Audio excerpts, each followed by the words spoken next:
¿Qué es el Evangelio? Así se llama la serie, ¿cierto que sí? Y en el día de hoy el tema se llama el Evangelio, una visión del Dios vivo. Un poco largo el nombre, ¿no? Pero vamos a ver si tiene que ver con lo que hemos estudiado. Para comenzar, me gustaría que abramos nuestras Biblias en el libro de los Hechos, capítulo 6, versículo 5. Este es el primer versículo que vamos a tomar y luego vamos a pasar al versículo 8. Hechos de los Apóstoles, capítulo 6, versículo 5. Pido al Señor en el nombre de Jesús que su Santo Espíritu sea guiándome a través de esta enseñanza y que Él por su Espíritu nos hable a todos y cada uno de nosotros. ¿Cuántos dicen amén? ¿Cuántos quieren recibir esa palabra en su corazón, en su vida? Amén. Hechos de los Apóstoles, capítulo 6, versículo 5. Es una forma un poco extraña de comenzar una prédica, pero van a entender por qué. Dice así, en el nombre de nuestro Señor Jesucristo: esta propuesta agradó a toda la multitud y eligieron a Esteban, hombre lleno de fe y del Espíritu Santo, a Felipe, a Prócoro, a Nicanor, a Timón, a Parmeas y a Nicolás, un prosélito de Antioquía. Ahora por favor leamos el versículo, saltémonos al versículo 8. Y Esteban, lleno de gracia y de poder, hacía grandes prodigios y señales entre el pueblo. Amén. Voy a ponerlos en el contexto. Si pudiéramos echar una ojeada al inicio de este capítulo, veremos que hay un reclamo de parte de los griegos. Estos son los helenitas. Y ellos reclaman porque sus viudas no están siendo atendidas de forma correcta. Tal vez no había ninguna falsedad en eso, más bien ellos eran movidos por el amor que tenían hacia las viudas y hacia las ancianas que requerían o necesitaban apoyo económico y de víveres y mucha ayuda en su diario vivir. Entonces hay esa inconformidad dentro de los griegos, y llega el momento en que se ponen de acuerdo y eligen a estos hombres que acabamos de leer, y eso ocurre en el versículo 6. Entonces vemos que en el versículo 8 ya Esteban está haciendo grandes prodigios y señales entre el pueblo.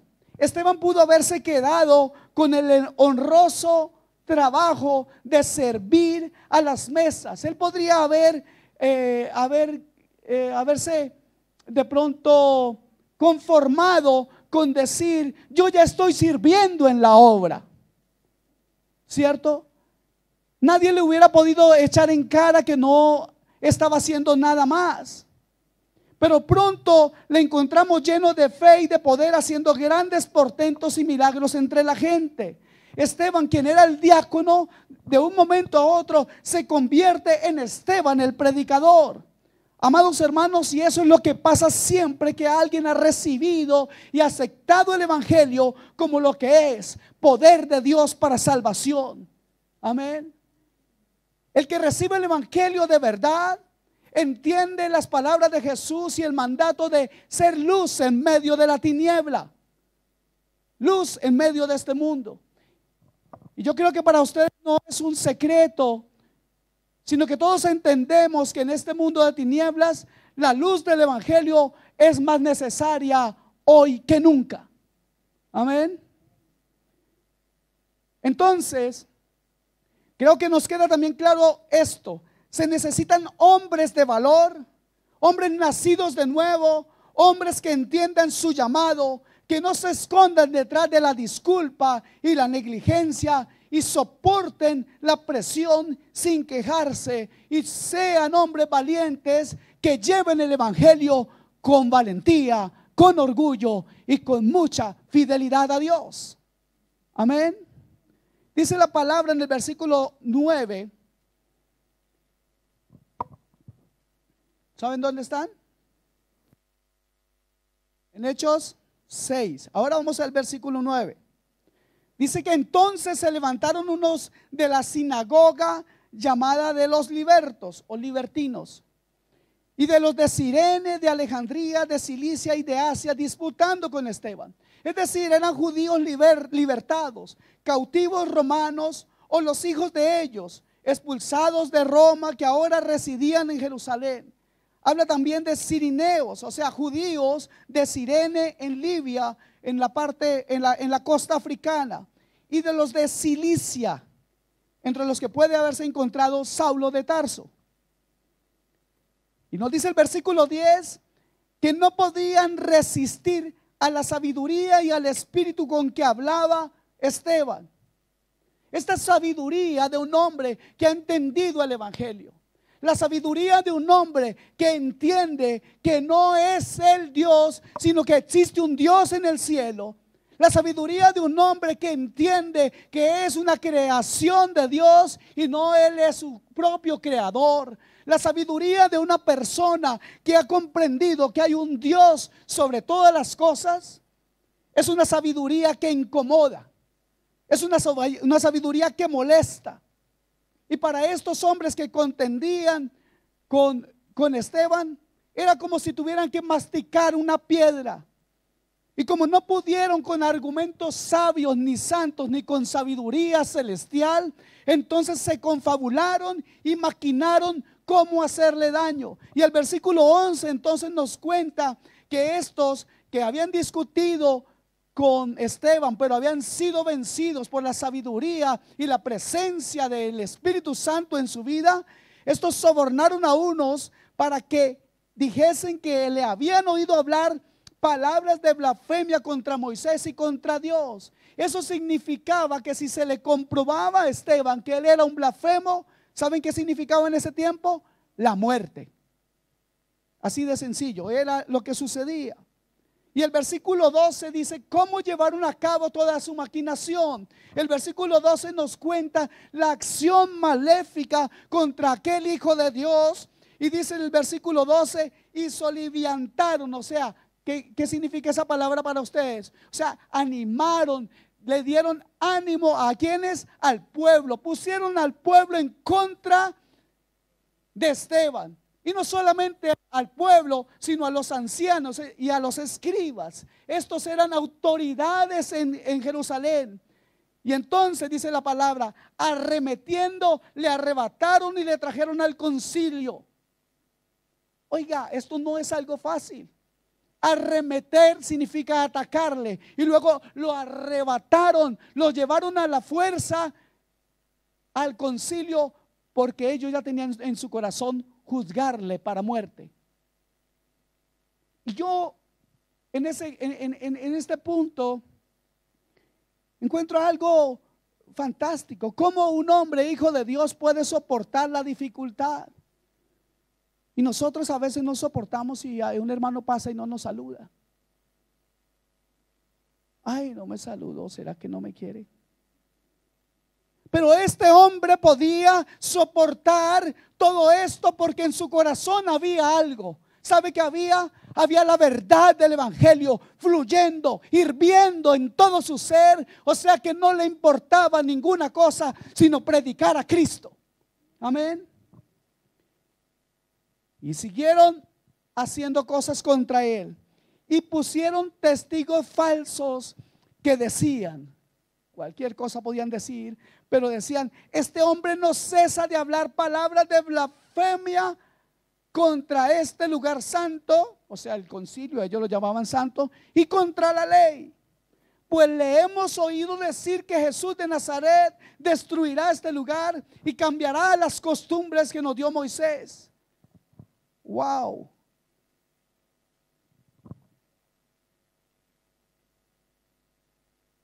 Por favor, piensen en este cuadro, hago un cuadro mental de esto. Versículo 15.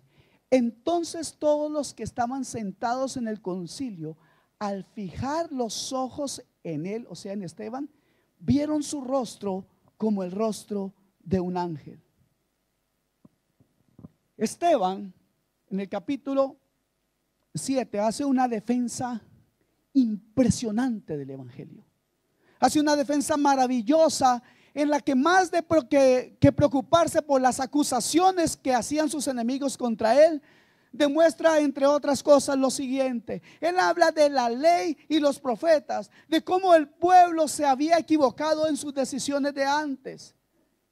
Él decía que lejos de menospreciar la ley y que lejos de ser irreverente con la ley, él conocía profundamente la historia del Antiguo Testamento y que estaba íntimamente relacionado y que guardaba la ley en lo que le era posible, pues él era alguien temeroso de Dios. Y también decían en toda esa defensa que él hizo del evangelio, que al resistir el surgimiento del reino del evangelio, que al resistir lo que ellos estaban viendo, pues estos hombres habían visto a Cristo hacer grandes prodigios y maravillas. Ellos sabían que solamente alguien que estaba con Dios podía hacer lo que Cristo estaba haciendo. Ellos no podían negarlo, sin embargo, en su corazón estaba primero servirle a los hombres. En su corazón solamente querían ser unos religiosos, mantenerse como unos religiosos que cumplían con ciertos ritos, pero después vivían haciendo otras cosas que incluso iban en contra de la propia ley. Entonces, Esteban les dice que toda la historia de su nación era poco menos que un continuo error, un yerro con respecto a todo lo que Dios y los designios de Dios, todo lo que Dios había hablado hacia la humanidad caída para levantarla. Y entonces les dice que ellos habían sido rebeldes contra todo lo que Dios había determinado. Y eso no gustaba, eso no le gustaba a estos escribas y fariseos. Qué valentía la de este joven. Qué templanza la de este joven. Y yo les pregunto, ¿a qué atribuimos esa capacidad de oratoria y esa sabiduría que sus enemigos no podían soportar? ¿A qué se lo atribuimos? ¿A qué no? O más bien, ¿a quién se la debemos atribuir? No es otro, sino al Espíritu Santo de Dios. Este joven tenía un comportamiento impresionante, un comportamiento imperial, un comportamiento ejemplar y tenía un comportamiento triunfante. No estaba en medio de esa multitud que estaba en contra de él, con sus ojos fijos en el piso. No se encontraba abatido, no se encontraba como si se sintiera consternado o aplastado. No estaba totalmente resignado a su suerte. No, él se mantenía firme porque sabía en quién había creído. Esa actitud era maravillosa. Él lanzaba su mirada solamente hacia el cielo y no buscaba en ningún momento cómo huir de la responsabilidad de ese momento de testificar de Cristo. Él no buscaba huir del momento difícil. Él no buscaba huir del compromiso que había hecho con Cristo. Él siguió predicando y hablando la verdad a pesar de que sabía que su vida estaba en juego. Amén. Esto es un asombroso cuadro, hermanos. Este hombre miraba fijamente a lo alto. Nadie podía quitarle esa verdad de su corazón. Nadie podría forzarlo a callar. Nadie puede callar a un hombre de convicciones firmes, a alguien que conoce la verdad. Nadie puede callar a un hombre que tiene el evangelio como el centro de su vida. Nadie puede callar a un corazón que fluye, que hierve por el amor al evangelio de Cristo. Nadie podrá callar jamás a alguien que en su vida ha entendido que tiene un Salvador en el cielo. Amén.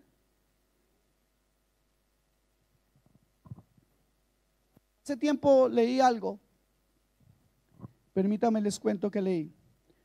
Leía que un rey francés le dijo a un hombre que era alfarero y que tenía la fe en Cristo y que no se doblegaba ante Roma.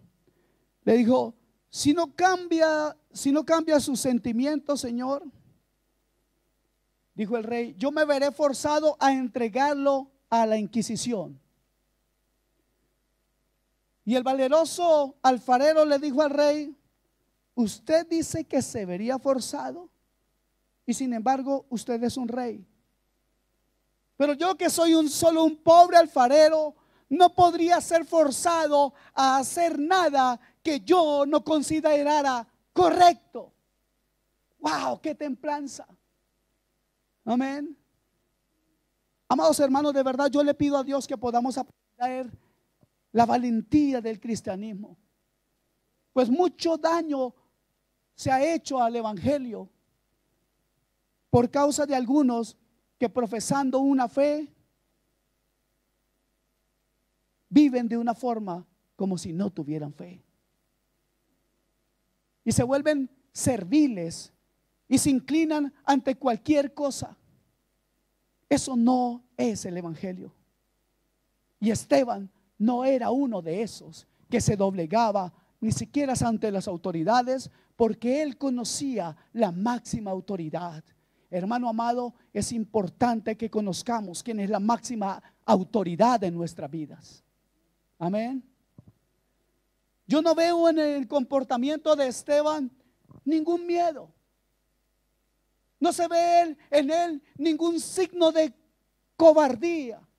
No desmaya, ni mucho menos comienza a suplicar que no lo vayan a apedrear.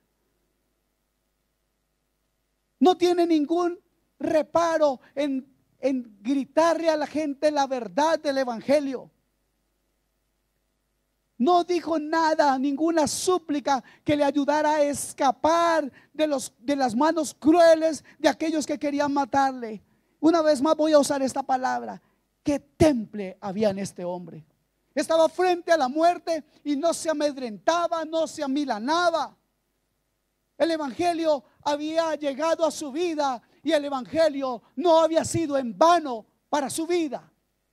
La pregunta es: ¿ha llegado el evangelio a tu vida? ¿A cuántos les ha llegado el evangelio? ¿Quiere levantar la mano al que le haya llegado el evangelio? No todos, ok. Algunos se salvan. Pero si le ha llegado a usted el evangelio, ahora la siguiente pregunta es: ¿ha sido verdadero el evangelio en su vida? ¿Es una realidad? ¿O el evangelio ha llegado en vano? ¿Se le ha predicado en vano? ¿Qué es lo que usted entiende por evangelio? Es mi pregunta en estas últimas predicaciones.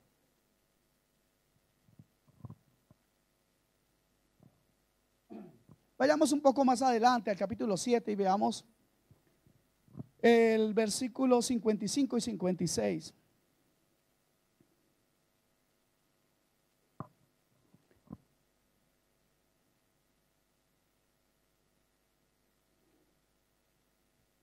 En esta versión, el versículo 55 del capítulo 7 dice: pero Esteban, lleno del Espíritu Santo y puesto los ojos en el cielo, vio la gloria de Dios y a Jesús que estaba de pie a la diestra de Dios. Y entonces, como él vio esto, lo vio y ¿qué hizo? Lo dijo en medio de toda esa jauría, en medio de todo ese enjambre de malvados, sedientos de sangre y asesinos que querían quitarle su vida. Vio y no cayó. Él tuvo una visión que no pudo guardar. Tuvo una visión que lo animó, que lo obligó a proclamar lo que veía. Y él les dice: he aquí, veo los cielos abiertos y al Hijo del Hombre de pie a la diestra de Dios. El propósito y la meta del Espíritu Santo, la obra que el Espíritu Santo estaba haciendo en la vida de Esteban, tenía una meta y era darle felicidad. Algunos dirán, ¿cómo así? De verdad que es así. Les voy a decir por qué. O cómo podía hacer eso el Espíritu Santo en la vida de Esteban. ¿Cómo podía darle felicidad en ese momento? Pues lo hizo de esta manera, revelándole al Salvador viviente y reinante, al Salvador de las almas, al Salvador de sus almas, al Hijo del Dios vivo, a la diestra del Padre. Ahí le dio felicidad. Porque yo le pregunto a usted, si Dios le permitiera una visión así del cielo, si Dios le permitiera una visión así de Cristo a la diestra del Padre, ¿cuánta felicidad tendría su corazón? Pues eso fue lo que hizo el Espíritu Santo con Esteban. Le dio un aliento nuevo y le dio felicidad. Ahora, si Esteban vio literalmente con sus ojos al Señor Jesús estando a la diestra de Dios, o no lo vio directamente así de forma natural, pues no lo sabemos. Es posible que lo que quiera decir la palabra es que su fe se volvió tan inusualmente fuerte que tenía el sentido más claro y vívido de Cristo reinando en el cielo. Tal vez fue así. Digamos que lo vio a tal punto que podríamos decir que en realidad vio al Señor Jesús estando a la diestra de Dios. Y si esto fuera una visión realmente sobrenatural, tal vez ustedes y yo no pudiéramos pedir que esto sucediera con nosotros, ¿cierto? O esperar una repetición exacta de esas cosas. Pero si fuera una visión de fe, como yo creo que fue, no hay ninguna razón para que nosotros no podamos gozarla, incluso ahora vivirla. Porque si tenemos fe, podemos recibir lo que estamos pidiendo. Y yo quiero que usted desde ya, en este mismo momento, le pida a Dios una revelación de Cristo, del Cristo vivo, reinando a la diestra del Padre, pero también intercediendo por ti. Que por fe podamos pedirle a Dios una revelación de Cristo. Amén. Y si tuviéramos una fe semejante a la de Esteban, como es una gran verdad que Cristo está allá en las alturas, no hay razón, hermano amado, para que nuestra fe no lo vea como lo vio la fe que Esteban tenía. Si tenemos una fe viva, yo creo que en este día los ojos de nuestra alma pueden ver a Jesús y nuestras almas pueden recibir el mismo gozo, la misma alegría y felicidad por ese motivo grande, tener una visión de Cristo como la que tuvo Esteban. ¿Me explico? Por fe podemos ver a Cristo. Amén. Pero entonces, ¿qué fue lo que vio Esteban? Según la Biblia, lo primero que vio Esteban no es una poca cosa. Vio que Jesús vivía. Amén. Él vive. El grandioso Redentor vive. ¿Cuánto gozo debe traer eso en nuestras almas? ¿Cuánto gozo que debemos tener por esta seguridad que tenemos por fe? Cristo vive. Si Cristo, hermano amado, se revela a tu vida hoy como el Hijo del Dios viviente, si puedes hoy con valentía recibir o entregarte al Evangelio, podrás pasar con esa misma valentía por encima de todo obstáculo que se interpone para que tú conozcas más de Cristo. Amén. No importa cómo se llame o qué cosa sea la que estés pasando o en qué área de tu vida sea que tengas muchos o pocos obstáculos. Si tienes una visión verdadera de lo que es el Evangelio, habrá gozo y paz en tu vida a pesar de las circunstancias, a pesar de las dificultades. Cuando tienes a Cristo, tú puedes caminar, tú puedes avanzar, porque Cristo está vivo. No servimos a un Dios muerto, servimos a un Dios vivo que nos ama e intercede por nosotros cada día a la diestra del Padre. ¿Cuántos dicen gloria a Dios? Dale gloria a Dios. Si vas a aplaudir, aplaude con ganas para Él. Puedes aplaudir, porque los aplausos no creo que sean para mí. Sabemos que Él es Dios. Amén. Entonces Esteban vio con vida a Jesús después de la crucifixión. Esteban caminaba en el evangelio y él creía que Cristo había muerto por él. ¿Cuántos de ustedes creen que Cristo murió por ustedes? ¿Cuántos de ustedes pueden decir: Cristo murió por mí? Yo lo tengo claro, yo lo entiendo, Cristo murió por mí. Amén. Esteban sabía que Cristo había muerto en la cruz. La confianza de su alma estaba depositada en ese hecho. Cristo había muerto por él. Pero él vio que aunque murió una vez y fue enterrado, Jesús vivía todavía. Ahora él lo estaba viendo vivo. En eso había gran consuelo para Esteban. Y en eso hay una gran esperanza para usted y para mí. Si Cristo ha resucitado, ustedes y yo resucitaremos. Amén. Eso es también entonces nuestra esperanza. Él murió por nosotros y ese es el evangelio. Ese es el verdadero evangelio. Si no está claro en tu vida, si aún no lo has creído, pide al Señor que hoy sea revelado a tu corazón, a tu vida, para que puedas caminar con gozo y alegría. Un punto maravilloso que podemos tocar aquí es que viene a Esteban esa seguridad y esa certeza de que no estaba sirviendo a un Cristo muerto. Amén. Y nosotros tampoco servimos a un Cristo muerto. Servimos a un Dios vivo y predicamos un evangelio, el evangelio que da vida, que trae vida. Amén. No defendía a este hombre, Esteban no defendía el honor de un profeta de los que ya habían muerto.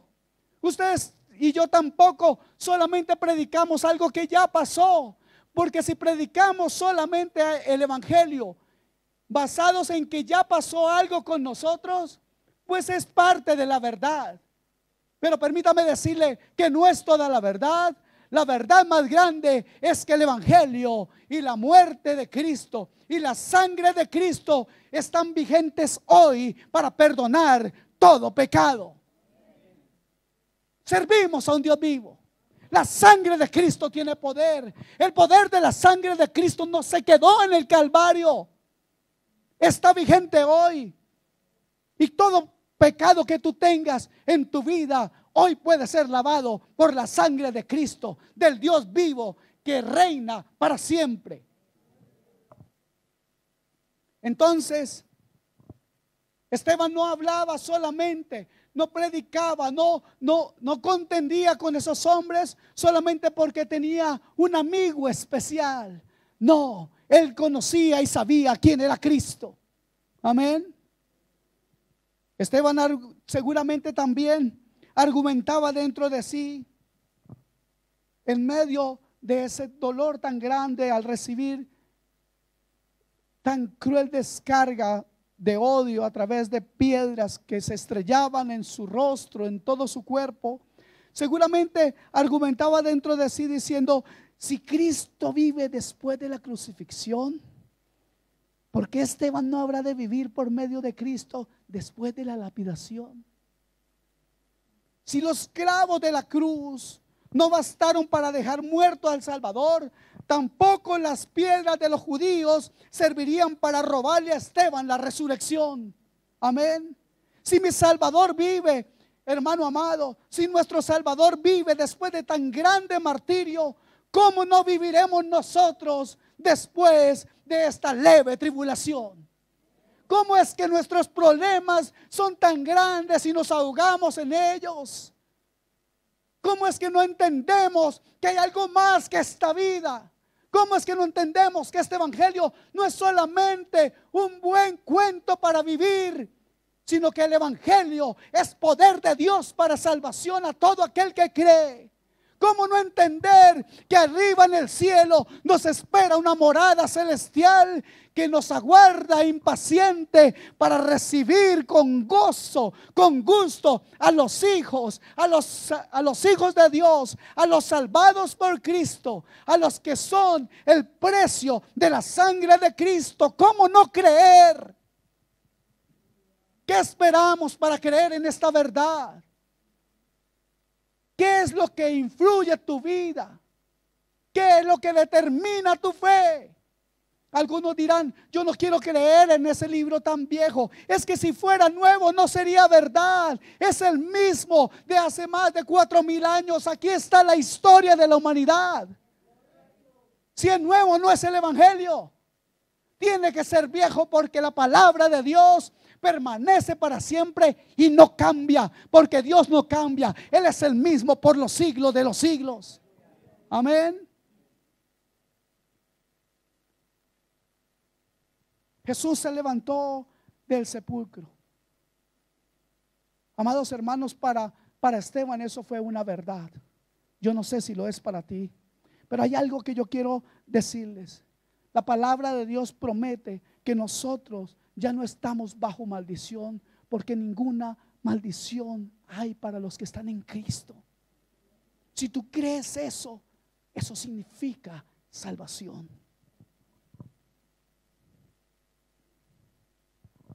Otra cosa interesante o muy importante de tener en cuenta es que Esteban no solamente vio que Jesús vivía, sino que sabía que Jesús le veía y que Jesús se identificaba con él en el cielo.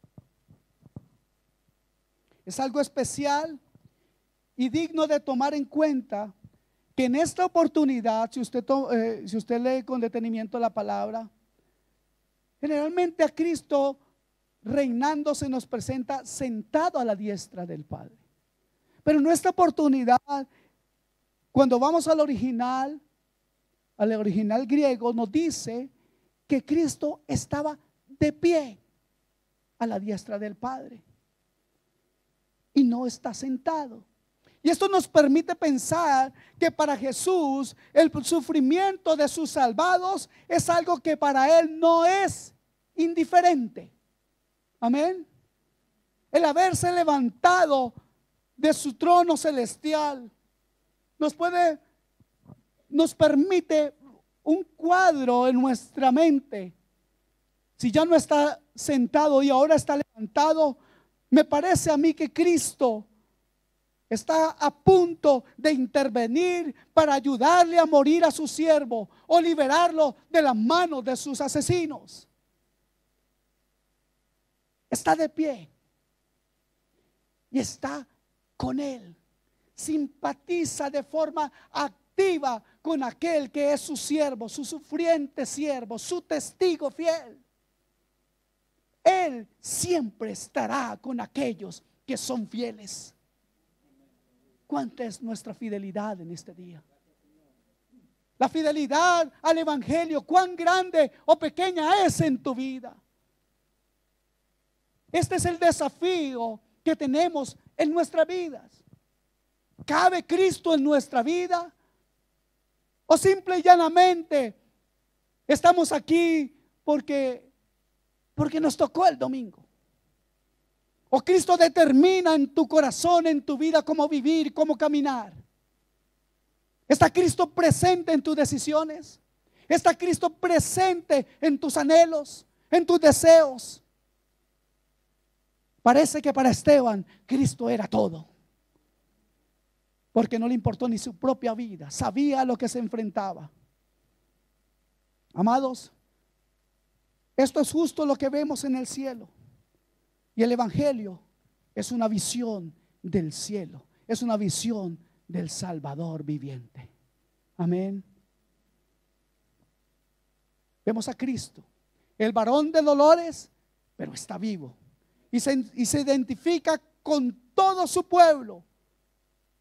Aunque fue levantado del trono de gloria, no se olvida de nuestras vergüenzas y de nuestra aflicción, de nuestras penas, nuestras lágrimas, nuestras penurias.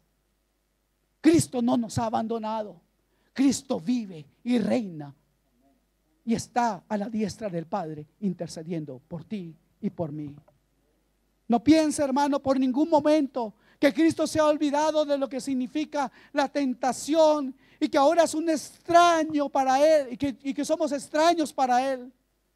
Y que para Él la debilidad humana y la flaqueza humana es algo desconocido.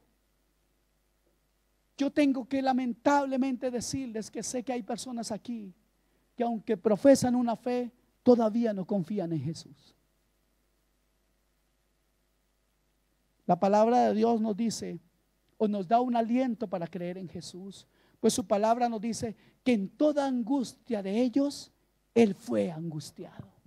Él pasó por todo lo que nosotros hemos pasado y aún por peores cosas. Porque si la muerte de Esteban fue terrible, cuánto más la de nuestro Señor. Él se identifica profundamente con cada uno de sus hermanos que están atribulados, que están cargados y trabajados, y de alguna medida o de alguna forma sufre de nuevo lo que cada miembro de su reino celestial soporta y vive. Y aunque aún no estemos allá, para Él nosotros ya somos parte del reino de Dios. No lo digo por un deseo o por un sentimiento meramente romántico. La palabra de Dios dice que nosotros, ustedes y yo, estamos sentados en lugares celestiales en Cristo Jesús. Amén. ¿Qué visión fue esta para Esteban al momento de su muerte?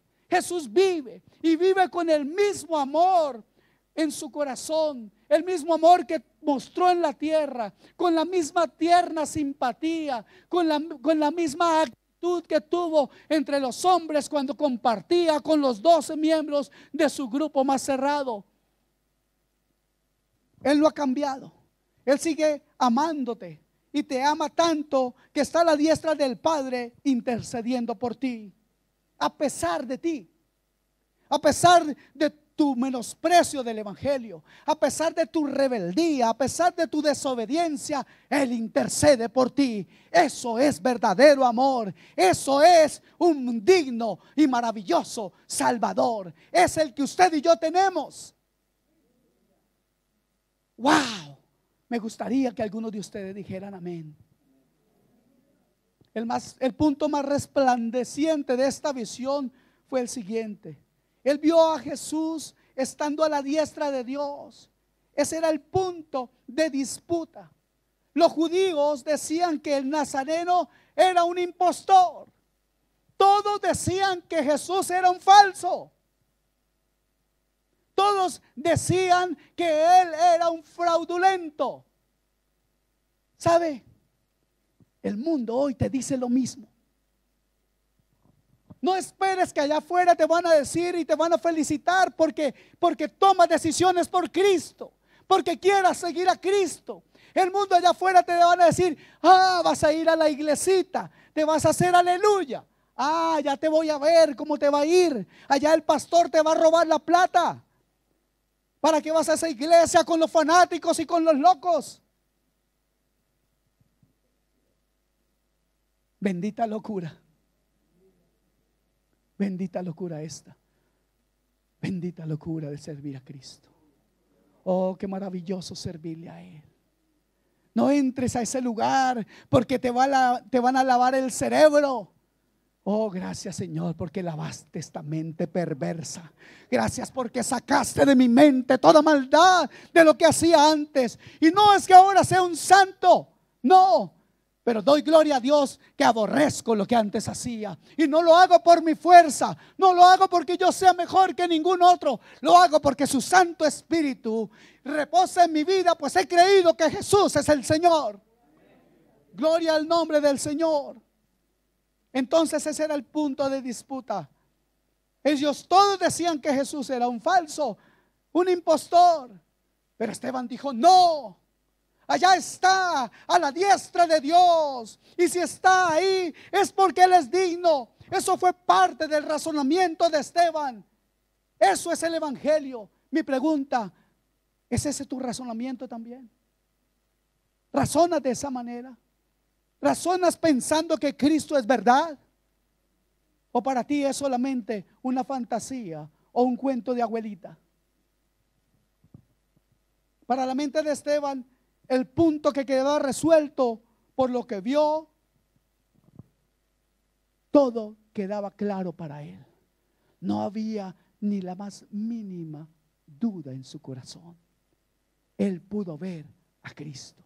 Y ustedes y yo por la fe vemos a Cristo. Eso era la única verdad que a Esteban le interesaba. Ansiaba que su Señor fuera exaltado y lo vio exaltado. Es también parte de tu vida, es lo principal en tu vida que Cristo sea exaltado. Amado hermano, si entendieras que si Cristo es exaltado por ti, estás cumpliendo con el mandamiento más importante que existe. Si pudieras exaltar a Cristo, tú no sabes lo que pasaría. Pero yo te aseguro que lo que pasaría sería que tú tendrías una comunión directa con el cielo. No significa eso que no tuvieras dificultades aquí en la tierra. No. Sería una mentira que desde este púlpito les dijera que si aceptan a Cristo todo les va a ir bien. Que van a ser ricos, como algunos acostumbran predicar. O que van a arreglar todos sus problemas. O que tal vez ya nunca tendrás una discusión en casa con tu suegra.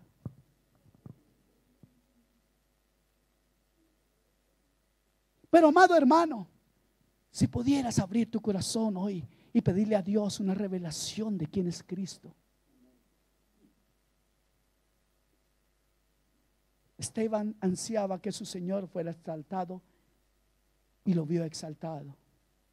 Si tuviéramos una visión de Cristo, del Cristo del Evangelio, seguramente, hermanos, esta iglesia tendría otra actitud. Seguramente no estarías tan perezoso, tan estéril, tan cerrado en ti mismo. Si tuvieras una visión de Cristo, dejarías de ser tan egoísta, tan apático. Y voy a usar una vez más esta palabra, tan estéril. Si el Evangelio está en ti, si Cristo para ti es una realidad, ¿dónde está el fruto de ese Evangelio en tu vida? ¿Dónde lo vemos? Glorificando a Dios. ¿Cómo glorificas a Dios? ¿Cómo exaltas al Cristo vivo? ¿Cómo? Esa me parece que es la parte más grandiosa de la visión. Que Cristo vive, que Cristo ama y que Cristo reina y que Cristo está triunfante. Es nuestro Salvador triunfante y está a la diestra de Dios. Hermanos y hermanas mías, oro para que esta enseñanza sea de aliento en el tiempo de aflicción. Este es el verdadero evangelio. Mi Salvador vive y por lo tanto yo vivo. Recibe esa frase en tu corazón. Te lo pido, abre tu corazón a esto. Si Cristo vive, tú vives. Y si Él es tu Señor, tú como su siervo le acompañarás por siempre. La palabra nos anima en muchas cosas. Hay un versículo que para mí ha sido algo muy importante en mis tiempos de dificultad. Y al final de Filipenses 2 vemos que la palabra nos dice que por cuanto Cristo murió y se entregó a sí mismo, haciéndose siervo semejante a los hombres. Wow, que por todo dice la palabra, por lo cual Dios también le exaltó hasta lo sumo y le dio un nombre que es sobre todo nombre, para que ante el nombre de Jesús, ante el nombre del Señor, se doble toda rodilla de los que están en los cielos, en la tierra y aún en las profundidades. Si tú crees en este Cristo, si tú crees en este Cristo, tú podrás exaltarle. ¿Sabes por qué? Porque este nombre cambia vidas. Por eso te invito a que prediques el evangelio. Porque este evangelio abre las puertas del cielo y la eternidad. Porque las buenas nuevas de salvación son el verdadero evangelio que hoy predicamos, pero que esperamos que nuestros hijos también prediquen. No estamos sembrando solamente para nosotros.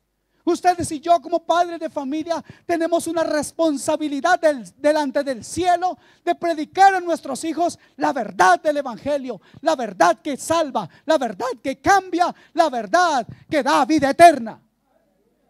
Nuestras vidas y nuestras muertes, hermano, si fueran parecidas o similares a las de Esteban, por trágicas y dolorosas que pudieran parecernos, serían bien gastadas para solamente ganar una recompensa grandísima, sublime y maravillosa, el de poder ver a Cristo crucificado, pero también a Cristo glorificado, reinando a la diestra del Padre.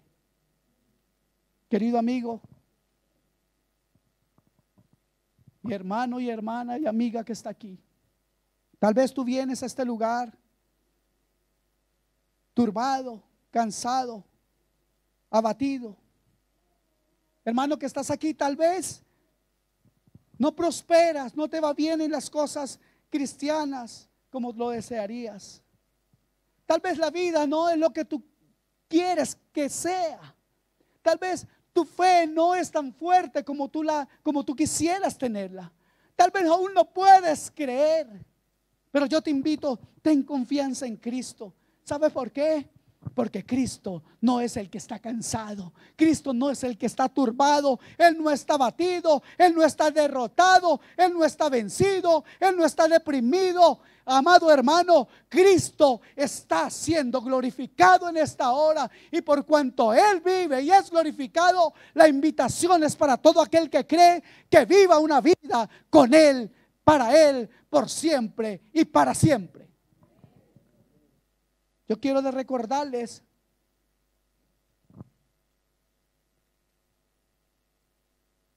que el Cristo exaltado, que el Cristo que está a la diestra de Dios, no está ahí solamente como nosotros lo haríamos. Uy, qué bien estoy.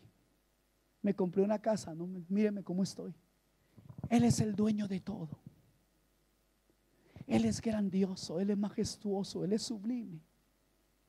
Y pudiendo disfrutar de la gloria misma, ocupa su tiempo en interceder por ti. Wow, si esto fuera realidad en tu corazón, si pudiera valorar por un momento lo que Cristo está haciendo en el cielo por nosotros. Él tiene un inmenso poder. ¿Y sabes cómo lo usa? En oración para interceder por ti. Tu Señor Jesucristo tiene todo el poder en el cielo y en la tierra, y Él ejercerá todo este poder para llevar a cada uno, incluso al más débil, para llevarlo hasta su propio pecho, para tenerlo consigo. Él lo ha prometido y Él lo hará. Él dijo que preparará lugar para todos nosotros. ¿Lo dijo sí o no? ¿Por qué lo creen si no lo he dicho en la Biblia? Sería bueno que lo buscaran en la Biblia, ¿cierto? No debemos decir amén a todo lo que nos digan. Claro que yo sé que ustedes leen mucha Biblia, por lo tanto saben de lo que estoy hablando. Amén. Vamos ya a ver una parte muy interesante. Hechos 7:57. Vamos a leer hasta el 60 y vamos a ir despacio.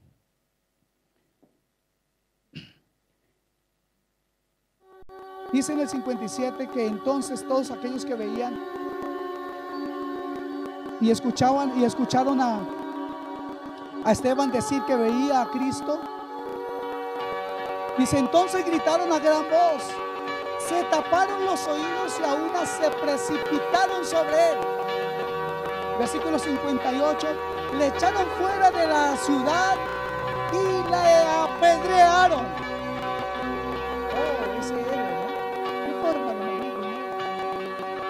Tenemos a Hollywood metido aquí.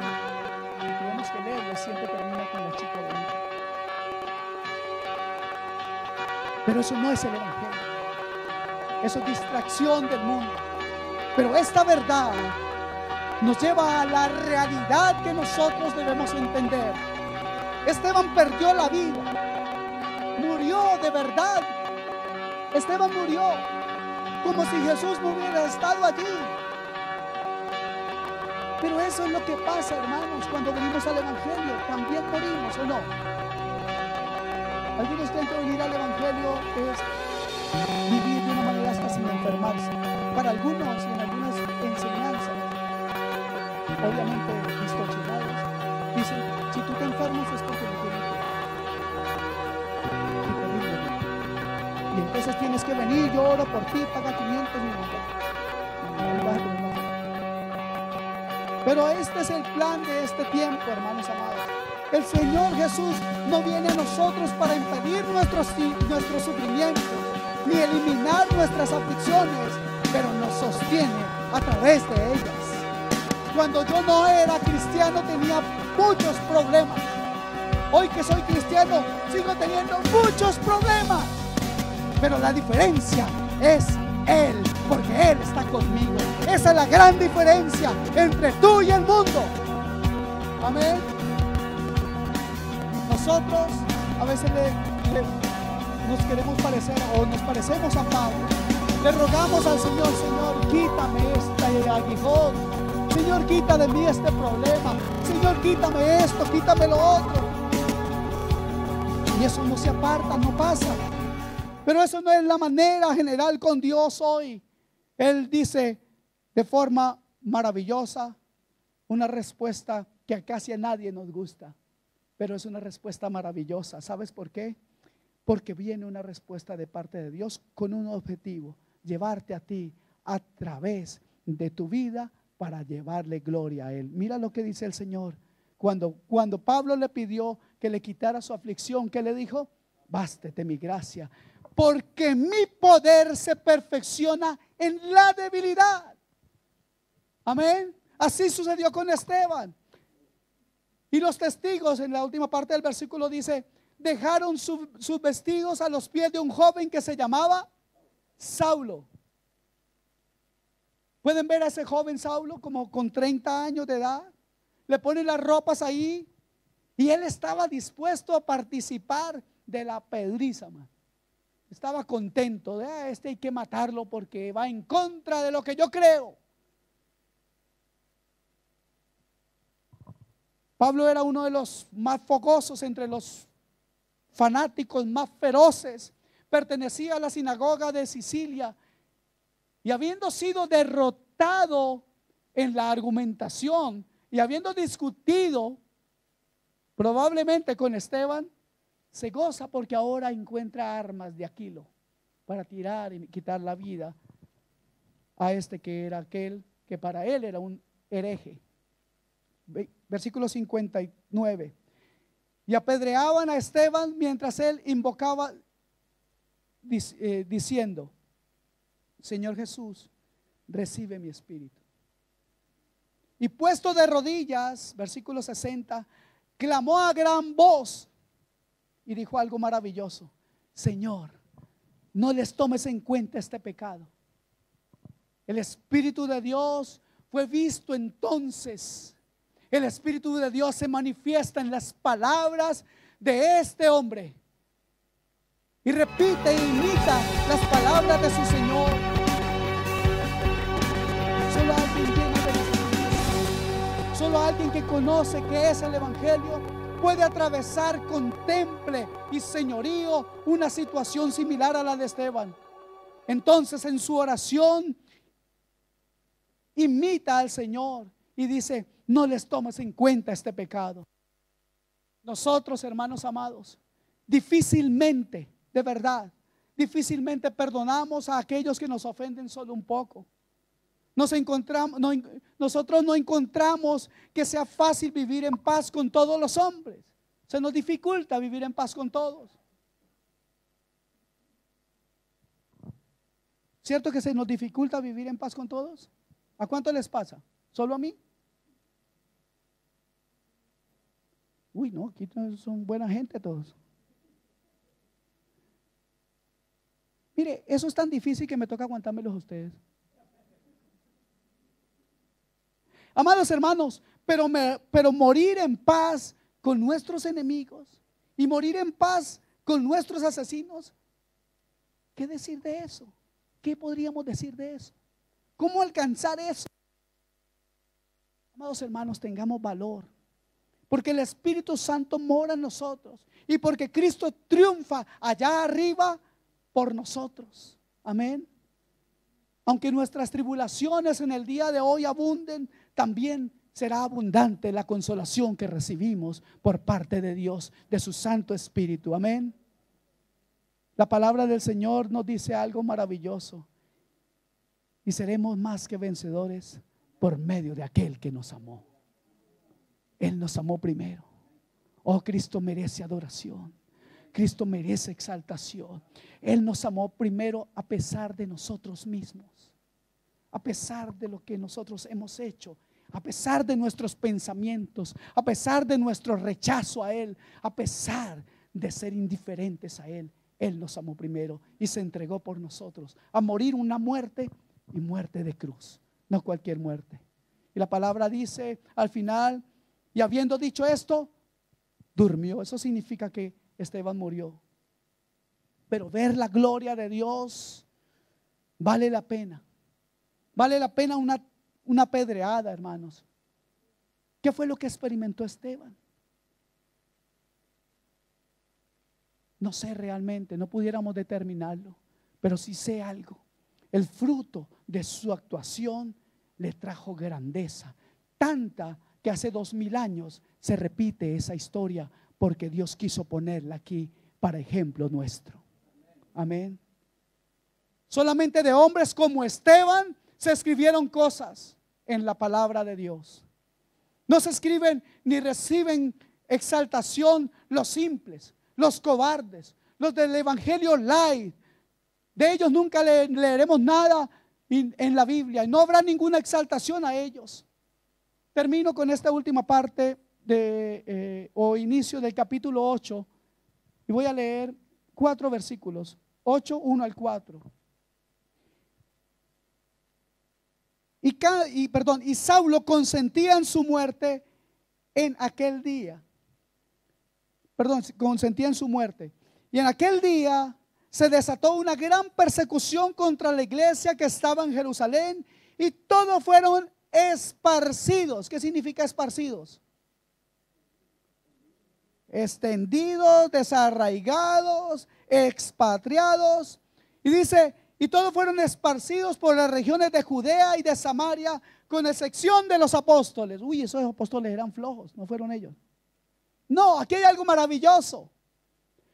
No es solamente el apóstol no fue solamente Pedro el que tuvo que estar predicando.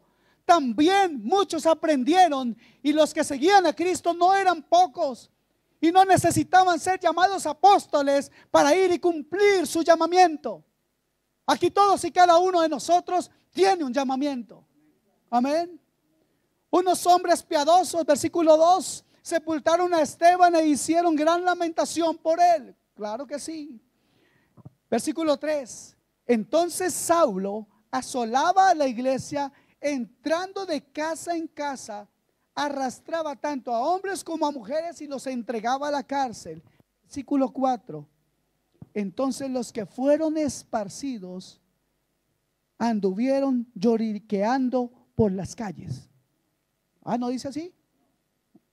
¿Qué dice ahí? Anunciando el evangelio. Fueron esparcidos. Podría pensarse, hermanos, que es falta de sensibilidad decir que la muerte de Esteban trajo un gran avivamiento y una expansión del evangelio, y que eso fue algo maravilloso, y puede parecer falta de sensibilidad, pero es así. El evangelio estaba estancado. En el versículo 8 del capítulo 1 se le había mandado a los apóstoles y a los que seguían a Cristo a ir y predicar el evangelio, pero ellos se quedaron en Jerusalén, no hicieron nada. Y 8 versículos después vemos que por la muerte de Esteban el evangelio se expandió, que por la muerte de Esteban tuvieron miedo de que les pasara lo mismo. Hubo una persecución y el evangelio se expandió. Hermanos, ellos salieron a predicar el evangelio. No fueron estériles, no fueron perezosos, no fueron rebeldes al llamado. Ustedes y yo, mis amados hermanos, cada domingo nos reunimos aquí a escuchar esta palabra, y luego somos esparcidos a diferentes lugares y llevamos un mensaje cada domingo. La pregunta es, ¿dónde se queda? ¿Qué haces con este mensaje del evangelio? ¿Qué es el evangelio para ti? ¿No es un llamado a predicar la verdad del cielo? ¿No estás llamado? Levante la mano el que crea que está llamado a predicar el evangelio. ¿Cuántos quieren predicar el evangelio? Pues si estás llamado a predicar el evangelio, no guardes para ti esta verdad. Anda, cumple tu ministerio. Hoy Dios nos habla, hermanos, y yo oro al Señor que podamos esparcirnos en este día con este mensaje, y que este mensaje se quede en tu corazón para el momento de la dificultad, pero que también lo puedas compartir a aquel que lo necesita hoy. ¿Cuántos conocen personas que necesitan el evangelio? ¿Cuántas personas hay aquí que necesitan el evangelio? Que necesitan conocer más de esta vida, que aunque para muchos es algo muy diferente a lo que han vivido siempre, es un desafío. Y quiero desafiarte en el nombre de Jesús a que abras tu corazón para conocer a Cristo. Amén. ¿Qué les parece si oramos por esta palabra?